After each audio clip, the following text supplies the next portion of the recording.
नमस्कार विद्यार्थियों, मैं देवेंद्र पारिक स्वागत करता हूं आपका जीके बाय डीके चैनल पर। और आज शाम 7 बजे की क्लास दो प्रमुख लोक देवता आज कंप्लीट करेंगे और कल जितने भी बचेंगे वो सारे कंप्लीट करके 4 वीडियो जो अपने छोटे छोटे 7-7 मिनट के बने हैं इसमें कंप्लीटली लोक देवता पूरे हो जाएंगे और याद भी हो चुके होंगे। ठीक है, चलिए शुरू करते हैं। सबसे पहली बात करेंगे हम गोगा जी की। इतना ध्यान रखना, गोगा जी का नाम आते ही आपको गाय के रूप में याद कर लेना। क्या याद रखोगे? गाय। ठीक, चले गोरक्षक देवता। अब गाय की बात करें तो गाय की दो बातें ध्यान रखना, एक तो गाय और एक गाय के पास है सांप। तो इससे क्या हुआ, इससे ये हो गया कि गाय यानी गोरक्षक देवता हो गए और गोगा पीर हो गए। गाय का तो हो गया दो काम। अब रह गई बात सांप की। तो सांप के देवता नागराज और गजनवी ने क्या कहा था? जाहर पीर। ठीक है ना, तो 3 याद रखने अपने को। क्या दो याद तो 2 ही रखने हैं, गाय और नाग। ठीक, तो देखेंगे गोरक्षक देवता, गोगा पीर, सांपों के देवता नागराज और जाहर पीर। क्योंकि नाग की क्या होता है? जहर होता है। नागराज किसे कहते थे? कौन कहते थे? नागराज कहते थे हिंदू। और जाहर पीर किसने कहा था? गजनवी ने। ठीक है ना, जिससे इन्होंने युद्ध किया था। फिर चलते हैं आगे। जन्म ददरेवा चूरू, यानी गाय जब पैदा हुई ना तो दादा ने क्या बनाया था? चूरमा। ठीक, कब पैदा हुई थी? जन्माष्टमी के दूसरे दिन, यानी भाद्रपद कृष्ण नवमी। घर में गाय पैदा हुई, गाय पैदा हुई तो दादा ने क्या बनाया? चूरमा। फिर कब पैदा हुई थी? बादवेश के अंदर कृष्ण जन्माष्टमी थी, उसके दूसरे दिन यानी नवमी को। फिर चौहान राजपूत, ये कौन थे? किसके घर पैदा हुई थी? ये चौहान राजपूतों की जगह गाय पैदा हुई थी। गाय से जोड़ लेना इसको, फिर कोई दिक्कत नहीं आएगी। फिर पिता जेवर, यानी जो इनके पिता थे, गाय का पिता कौन? बैल, उसको क्या पहना रखा था? जेवर। फिर माता बाछला। अब गाय किसी दिन तो बाछी रहती है, तो बाछला क्या हो गई? गाय और बाछी। ठीक है ना, तो ये बाछला क्या हो गई? इनकी माँ। फिर बात आती है इनकी पत्नी, पत्नी केमल दिमल केमी। फिर बात आती है गोरखनाथ। अब गाय का तो गुरु गाय होगी। ठीक है ना, तो गोरखनाथ गो। फिर इससे क्या जोड़ दोगे? गो, गाय से ही। तो गोरखनाथ इनके क्या थे? गुरु। पुत्र केसरिया जी। ठीक है, जो इस गाय के पैदा हुआ बच्चा, यानी फिर आगे जो संतान पैदा हुई पुत्र, वो केसरिया रंग का हुआ, इसलिए केसरिया जी याद रखना। इसको एक बार छोड़ दो सवारी को, आगे चलते हैं। मुस्लिम पुजारी चायल। मुस्लिम पुजारी क्या कहते थे? मुस्लिम पुजारियों को, गोगा जी के मुस्लिम पुजारियों क्या कहता है? चायल का आता है, मतलब मुस्लिम पुजारियों को गाय चाहिए थी, चायल। फिर आता है थान। थान यानी खेजड़ी वृक्ष के नीचे थान था इनका, यानी मुख्य पूजा स्थल बोलते हैं।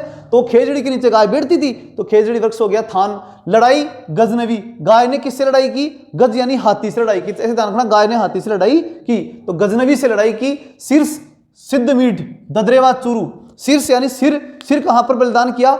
चूरमे के लिए, ये ध्यान रख लेना। हालांकि उन्होंने गाय के लिए, गायों की रक्षा के लिए गोगा जी ने जो है अपने प्राणों की आहुति दे दी थी। ददरेवा चूरू के अंदर उन्होंने जो है वो अपने सिद्ध या शीर्ष में अर्थात गर्दन का बलिदान कहां किया था? गोगा जी ने ददरेवा चूरू के अंदर। और फिर शरीर चला गया उनका कहां तक? हनुमानगढ़।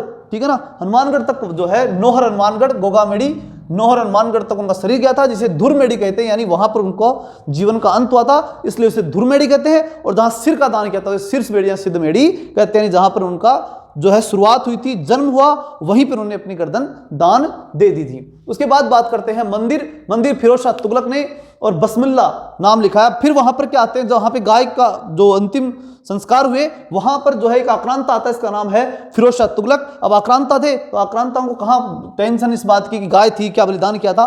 तो इन्होंने क्या किया? रोज, यानी वहां पे गुलाब का फूल, रोज यानी गुलाब का फूल, वो लगा दिया। अब ये बात किसको नहीं जची? गंगा सिंह को नहीं जची। और गंगा सिंह ने इसको क्या दे दिया? वर्तमान रूप, यानी गंगा नदी आई और उसने वहां सब कुछ समेट दिया, हटा दिया और नया रूप उसको दे दिया। वहां पहले जो फिरोज शाह ने क्या नाम रखा था? यहां पर बिस्मिल्ला लिख रखा था। फिर चलते अपन मेला।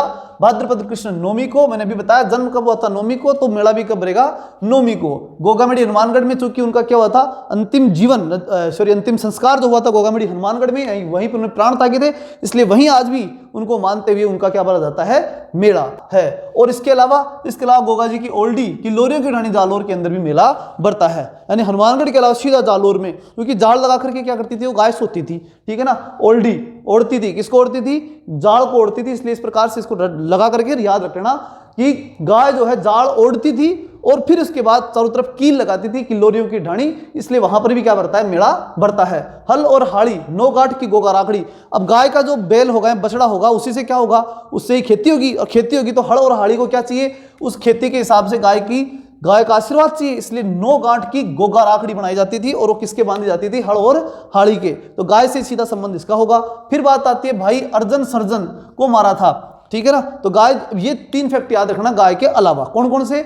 भाई अर्जुन सुरजुन को, गोगा जी ने जो है भाई अर्जुन को और सुरजुन को मारा था क्योंकि इन लोगों ने इनकी पत्नी से बदतमीजी कर ली थी। फिर भक्ति गीत पीर सोल, यानी गाय क्या उड़ती थी, गाय सोल उड़ती थी, ये रह गया, गाय क्या थी, सोल उड़ती थी। फिर गोगा राज्य हांसी से गडरा तक जो था वो गोगा जी का राज्य था।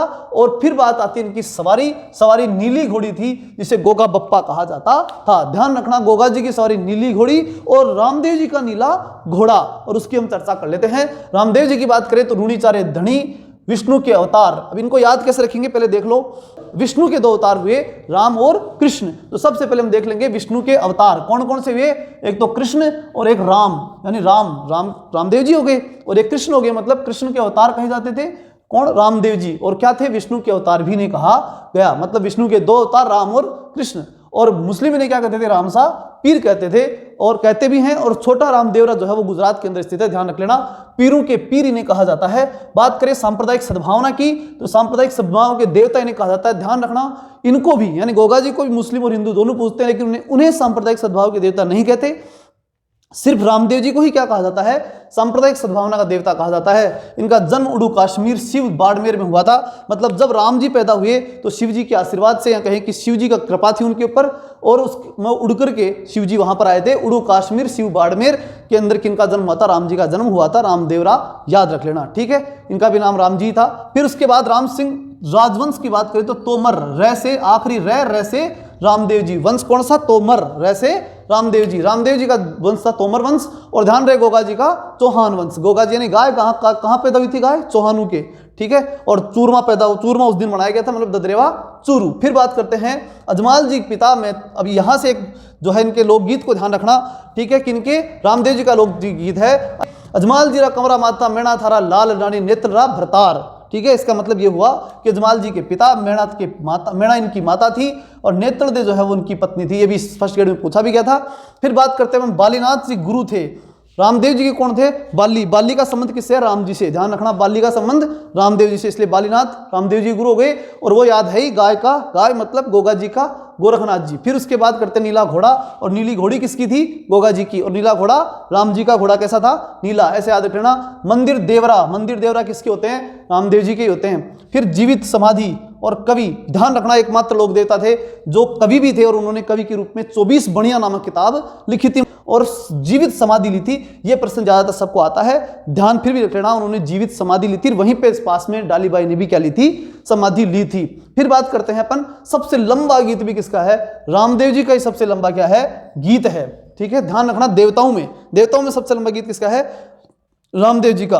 अब ध्यान रखना, मूर्ति पूजा के विरोधी थे, कौन थे, रामदेव जी मूर्ति पूजा के विरोधी थे, और 2 पगले इनके पूजे जाते हैं, मतलब मूर्ति नहीं तो क्या पूजी जाती है, पगलिया, लेकिन उसके बावजूद ही पूरे राजस्थान के अंदर रामदेव जी के मंदिर बना करके पूजा की जाती है। हालांकि रामदेव जी क्या थे, मूर्ति पूजा के विरोधी। बात करते हैं इनके मंदिर के ऊपर लगने वाली नेजा, जो पचरंगी ध्वजा के रूप में ऊपर लगी हुई है, ठीक है ना। तो ध्वजा लेजा, किसको, ध्वजा को लेजा और ऊपर लगा दे। फिर उसके बाद पुजारी मेघवाल जाति जो है एससी में आती है, और उस जाति के क्या कहलाते हैं, पुजारी। अब देखिए, सांप्रदायिक सद्भावना इससे बड़ी क्या हो सकती है, ठीक है। क्या राजपूत थे, तोमर राजपूत, और पूजा कौन करते हैं, मेघवाल जाति के, मतलब ये इनके मतलब इष्ट हैं, इनके मेघवालों के इष्ट माने जाते हैं। तो सबसे पहले जातिवाद समाप्त किसने किया था भारत में, रामदेव जी ने, इसलिए रामदेव जी को सबसे ज्यादा पूछना चाहिए जातिवाद समाप्त करने वालों को। फिर बात करते हैं पुजारी मेघवाल जाति के रीखिए कहलाते हैं, मतलब वो रखते हैं इनको, किनको, रामदेव जी को हमेशा अपने पास रखते हैं, इसलिए रीखिया कहा जाता है। और रात्रि जागरण के दिन जमाया भी जाता है, जिमाया जाता है मतलब